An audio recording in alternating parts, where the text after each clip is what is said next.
সনাতন গোস্বামী কারাগারে যখন বন্দি দশায় রয়েছেন, রূপ গোস্বামীর একটি পত্র এলো।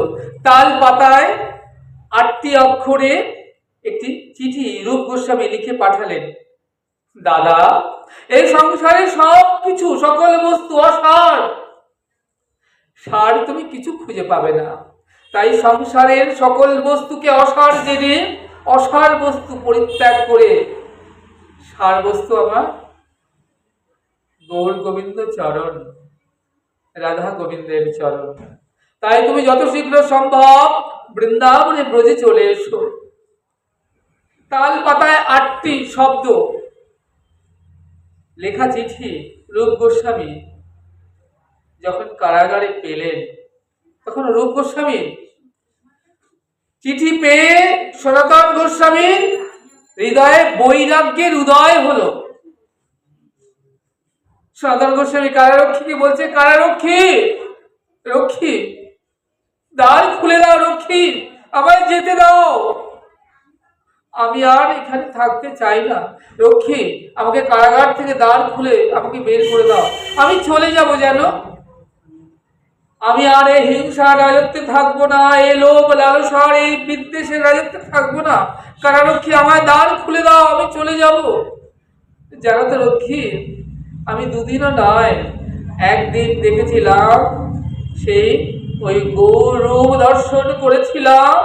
সে রূপ দর্শন করে আমার হৃদয়ে এখন কি অবস্থা হয়েছে জানো? সেই অখিল জীবের মনোমুগ্ধকারী সেই সন্ন্যাসীকে আমি একদিন এক ঝলক দেখেছিলাম। দেখে আমার যে কি অবস্থা হয়েছে জানো? এখন আমার আর সংসারে মন বসে না, আমার আর কিছুই ভালো লাগে না, মন আনছান আনছান করে।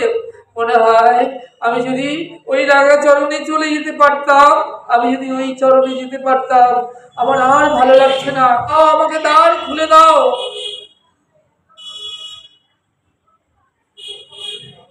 আমি চলে যাব, জানো তো রক্ষী, আর আমি থাকবো না, আমি চলে যাব।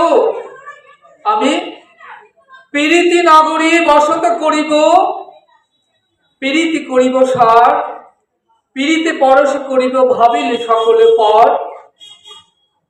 যতদিন এ দেহ রয়েছে আমি গৌর সোনাকে বক্ষে জড়িয়ে ধরে বাজব, হা গৌর বলে নয়নে জলে কাঁদবো। আর যদি দেহ থেকে চলে যেতে হয়, আমি একা যাব না, আমি গৌর সোনাকে বক্ষে ধারণ করে আমি হা গৌর বলে দেহ ছেড়ে চলে যাব।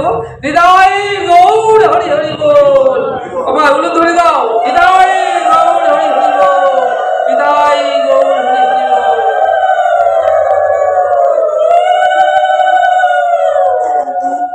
সনাতন গোস্বামী কাঁদছেন কারাগারের মধ্যে। হা গৌর, কি পা করো গৌর, দয়া করো গৌর বলে কাঁদছেন। সনাতন গোস্বামী এখন বৈরাগ্যে উদয় হয়েছে। সনাতন গোস্বামী কারারক্ষীকে বলছে, রক্ষী, দ্বার খুলে দাও, আমাকে যেতে দাও। জানো তো, তুমি যদি আমাকে দ্বার খুলে যেতে দাও, তাহলে কি হবে? তাহলে আমি তোমাকে এত অর্থ, এত ধন দেব যে তোমাকে আর রক্ষীর কাজ করতে হবে না। সারা জীবন তোমার আরামে, আরাম করে, শুধু তোমার নয়, তোমার পরবর্তী যারা থাকবে বংশাবলী সকলে, তোমার নেক্সট সকলের সুখে চলে যাবে। জানো তো, আমার ভাই চলে গিয়েছে ওই রাঙ্গাচরণে, ব্রজধামে, বৃন্দাবনে, আমিও সেখানে চলে যাব। আর আমার জন্য রেখে গেছি যে 7 সহস্র স্বর্ণ মুদ্রা, আমি ওই 7 সহস্র স্বর্ণ মুদ্রা তোমাকে দিয়ে যাব। তাহলে তোমার কি হবে জানো? তোমার আমাকে যদি তুমি যেতে দাও দ্বার খুলে, তাহলে অর্থ প্রাপ্তি হবে, তার সঙ্গে ধর্ম লাভ হবে। রক্ষী বলছে যে অর্থ প্রাপ্তি হবে এ কথা আমি বুঝলাম, তুমি আমাকে তোমার 7 সহস্র স্বর্ণ মুদ্রা দেবে, বেশ, কিন্তু ধর্ম প্রাপ্তি কি করে হবে, ধর্ম লাভ কি করে হবে? বলছে জানো রক্ষী, আমি কোথায় চলেছি? আমি চলেছি গৌর সোনার কাছে, অর্থাৎ আমি ভজন রাজ্যে চলেছি। কেউ যদি ভজন রাজ্যে চলে, এগিয়ে যায়, স্পিরিচুয়াল পথে এগিয়ে যায়, তবে জেনে রেখো, যিনি ভজন রাজ্যে এগিয়ে যাবেন তিনি ভজন করে জানা পাবেন, যিনি এগিয়ে দেবেন তিনি তার দ্বিগুণ পাবেন। খুব ধ্যান দেবে এইখানটায়, এই কথাটায়। মনে করুন আপনি আজকে এই দুর্গা মণ্ডপে এসেছেন শ্যাম সুন্দরীর পাঠ শুনতে, তাহলে কিন্তু আপনার ঘরে যিনি আছেন, হয়তো আপনার গৃহস্বামী, আপনার কর্তা, বা বাড়িতে আরো অন্যজন আছেন, তারা বললেন মা তুমি যাও না, পাঠে যাও, আমি রয়েছি, আমি দেখছি, তোমার কোনো চিন্তা নেই, আমি এই বাড়িটা এই দিকটা সামলাচ্ছি। সে কিন্তু আসতে পারেননি পাঠে, আপনি এসেছেন, আপনি হরিকথা শুনে ভজন করে যা পাবেন, যিনি আপনাকে পাঠালেন তিনি আপনার দ্বিগুণ পাবেন। এটা কিন্তু ভজনের রাজ্যের নিয়ম। আপনি ভাগবত পথে এসেছেন, একা এলেন, যা পাবেন আপনি যদি আরো দুজনকে ভজন রাজ্যে নিয়ে আসতে পারেন সাথে করে, আপনি দ্বিগুণ পাবেন। বলছেন যে সেটা কিভাবে সম্ভব, না এখানে ভাগবত থেকে দৃষ্টান্ত দিচ্ছেন। একজন পতিতার বিচার চলছে জমালয়ে। তাহলে আমরা যে সকাল থেকে রাত পর্যন্ত যত পাপ কার্য করি, আমাদের এই পাপ কি কি পাপ করছি লেখা হয়, কে লেখে? চিত্রগুপ্ত জমালয়ে। আর যত পুণ্য কে লেখে? পাপ কার্য সকাল থেকে রাত পর্যন্ত যিনি লেখে তার নাম চিত্রগুপ্ত। আর আমরা যত পুণ্য করছি, ভাগবত আসলে ওই কথা শ্রবণ করছো, মন্দিরে দান করছে, এই গোসাইকে পাঠের যে প্রণামী দিচ্ছ, মন্দিরে দিচ্ছ, গুরুদেবকে দিচ্ছ, সব পুণ্য অর্জন হচ্ছে, স্পিরিচুয়ালের কড়ি জমা হচ্ছে। শেষের দিন যখন দেহ ছেড়ে যাবে, তখন ভব যে কড়ি নদী পারাবারে, সে কড়ি কোথায় পাবে? এই যে কড়ি দিচ্ছ এই ভগবত সেবায়, গোবিন্দ সেবায়, তীর্থে, মঠ, মন্দিরে, গুরুচরণে, এইগুলো শেষের দিনে তোমার ব্যাংকে তোমার নামে জমা হচ্ছে। আর তুমি বাজার করছো, খাচ্ছ, দাচ্ছ, মেয়ের জন্য 5 লাখ টাকা বিয়ে দিয়েছ, 1 টাকাও কিন্তু জমা হচ্ছে না, জমা হয় না সংসারের বিষয়ে। তাহলে স্পিরিচুয়ালে জমা হয়। তাহলে আমরা সকাল থেকে রাত পর্যন্ত যত পাপ কার্য করছি, অপরাধ করছি, লিখছেন চিত্রগুপ্ত, আর পুণ্য লিখছেন বিচিত্রগুপ্ত। তাহলে জমালয়ে একদিকে চিত্রগুপ্ত থাকেন, একদিকে বিচিত্রগুপ্ত থাকেন। তাহলে এই যে পতিতা বিচার চলছে জমালয়ে, তিনি এত পাপ, সারা জীবন এত অন্যায়, এত অবিচার করেছেন, তখন বিচার চলছে। ধর্মরাজ বলছেন চিত্রগুপ্তকে, চিত্রগুপ্ত তোমার খাতাটা খোলো তো, দেখো তো এই পতিতা সারা জীবনে কি কি পাপ কার্য করেছে। এখন চিত্রগুপ্ত এত বড় তার খাতা খুলছে, বলছে মহারাজ, এই নারী, এই পতিতা সারা জীবন ধরে শুধু পাপ আর পাপ, পাপ আর পাপ, শুধু পাপ লিখতে লিখতে আমার খাতা ভরে গিয়েছে, কিন্তু শুধু পাপই লেখা। বিচিত্রগুপ্তকে বলছেন বিচিত্রগুপ্ত তুমি দেখো তো কোথাও একটু পূর্ণ লেশ পাও কিনা, এর কোথায় কোথায় পূর্ণ আছে। বিচিত্রগুপ্ত এবার খাতা খুলেছেন, খাতা উল্টে যাচ্ছেন, পৃষ্ঠার পর পৃষ্ঠা উল্টে যাচ্ছেন, না মহারাজ পুণ্য তো কোথাও দেখতে পাচ্ছি না। হ্যাঁ মহারাজ, শেষে বললেন একটুখানি পুণ্যের লেশ পেয়েছেন। কি পুণ্য? না একদিন একটু পুণ্য অর্জন করেছিল এই পতিতা। কিভাবে?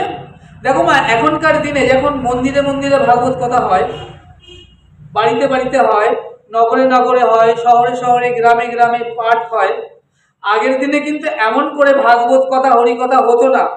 আগের দিনে কিভাবে হতো হরিকথা জানো? মনে করো 7 গ্রামের মানুষ এসে এক গ্রামে জড়ো হতো, আর সেখানেই ভাগবতের আসর বসতো, আর ওই 7 গ্রামের মানুষ এসে ওই এক গ্রামে এসে ভাগবত কথা শুনতে হতো। তো এক বৃদ্ধ বয়স্ক দীনবন্ধু মিত্তির বাড়িতে আজকে হরিকথা হবে। তাহলে এই বৃদ্ধ বয়স্ক বাবা তিনি চলেছেন হরিকথা শুনবার জন্য দীনবন্ধু মিত্তিরের বাড়িতে। তো যেতে যেতে এমন একটা পথ পড়েছে যে 3 দিকে রাস্তা। তা তিনি ঠিক বয়স হয়েছেন, তো চোখে ভালো ঠাউর করতে পারছেন না, অর্থাৎ দেখতে পাচ্ছেন না। তিনি হরিবাসরে চলেছেন, ভাগবত কথা শ্রবণ করছেন। তো তিনি দেখছেন কাউকে দেখা যায় কিনা, কাউকে জিজ্ঞেস করবেন যে কোন পথে গেলে তিনি দীনবন্ধু মিত্তিরের বাড়িতে পৌঁছাতে পারবেন। হঠাৎ দেখছেন সেখানে একজন সুন্দরী যুবতী বনিতা তিনি কি করছেন, সুন্দর করে তার দেহ পসরা সাজিয়েছেন নানান অলংকারে বেশভূষায়। কারণ দেহ পসরা তিনি সাজিয়ে নিয়ে এসেছেন এবং তিনি রাস্তার ওই কোণায় দাঁড়িয়ে রয়েছেন, কেননা সুন্দর যুবকের আশায়। তাহলে তিনি তার সুন্দর দেহ পসরা বিক্রি করবেন সুন্দর যুবকের কাছে, তার বিনিময়ে যে অর্থ লাভ হবে সেই অর্থ দ্বারা তিনি উদরপূর্তি করবেন। তাই তিনি সুন্দর দেহ পসরা সাজিয়ে আসেন। তো অনেকক্ষণ হয়ে গেছে, খদ্দের আসে না। কিন্তু এই সন্ধ্যার ঠিক একটু আগে একজন সুন্দর যুবক এসেছেন অর্থ নিয়ে, সুন্দরী এই বার বনিতা রমণীর কাছে। এখন এই যে এই দেহ পসরায় বিকি কিনিতে কত পয়সা লাগবে এই দর কষাকষি চলছে। এমন সময় বৃদ্ধ বাবাজি সেখানে এসে উপস্থিত হয়েছে। তিনি দেখছেন কাকে জিজ্ঞেস করি, তা এসে ওই রমণীকে তাকে বলছেন, মা গো, ও মা, জানো তো মা, আজ দীনবন্ধু মিত্রের বাড়িতে ভাগবতের আসর বসবে, হরিকথা হবে। আমি চলেছি সেই ভাগবত আসরে হরিকথা শ্রবণ করতে। কিন্তু জানো মা, আমার তো বয়স হয়েছে, বৃদ্ধ হয়েছি, দেখো চোখে ভালো দেখি না, হাঁটু ভালো চলতে পারি না, তবুও চলেছি। তুমি বলতে পারো কোন পথে গেলে আমি দীনবন্ধু মিত্রের বাড়িতে যেতে পারবো, বলো না। এখন ওই সুন্দর যুবকের সঙ্গে ওই বার বনিতা সে কি করছে না, এই দেহ পসরার বিকিকিনি করছেন, মানে কত পয়সা লাগবে এই নিয়ে দর কষাকষি করছেন। বারবার বলছে, বলো না গো মা, কোন পথে গেলে আমি দীনবন্ধু মিত্রের বাড়িতে পৌঁছাতে পারবো। দুবার তিনবার বলছেন, তারা একটু বিরক্ত বোধ করছেন। এই বৃদ্ধ বাবা বারবার করে ডিস্টার্ব করছে আমাদের কাজে। তখন সে আবার যখন বললেন, মা গো, তুমি বলো না মা, বৃদ্ধ হয়েছে তো আমি ঠিক ঠাউর করতে পারছি না। তখন রেগে গিয়ে ওই বনিতা রমণী বললেন, ওই পথে। হ্যাঁ মহারাজ, পেয়েছি। সে কি করেছে, ওই যে দেখিয়ে দিয়েছে ওই পথে। আর বৃদ্ধ বাবাজি আশীর্বাদ দিলেন, মা গো, আমি ভাগবত আসরে চলেছি হরিকথা শ্রবণ করতে। আমার যদি জীবনে কোনো পুণ্য থাকে, পুণ্য লাভ হয়, পুণ্য থেকে থাকে মা, তা যেন তোমার হোক প্রাপ্তি। আশীর্বাদ দিয়ে গেলেন। হ্যাঁ মহারাজ, আমি পেয়েছি। তার সারা জীবন ভোর শুধু কি পাপ, শুধু পাপ অপরাধ ভরা। ওই যে সে ভাগবতের আসরে যাবার পথটি দেখিয়ে দিয়েছিল, আর এই যে বাবাজি তাকে আশীর্বাদ দিয়েছিলেন, এইটুকু তার মাত্র স্বল্প পুণ্য সঞ্চয় হয়ে রয়েছে।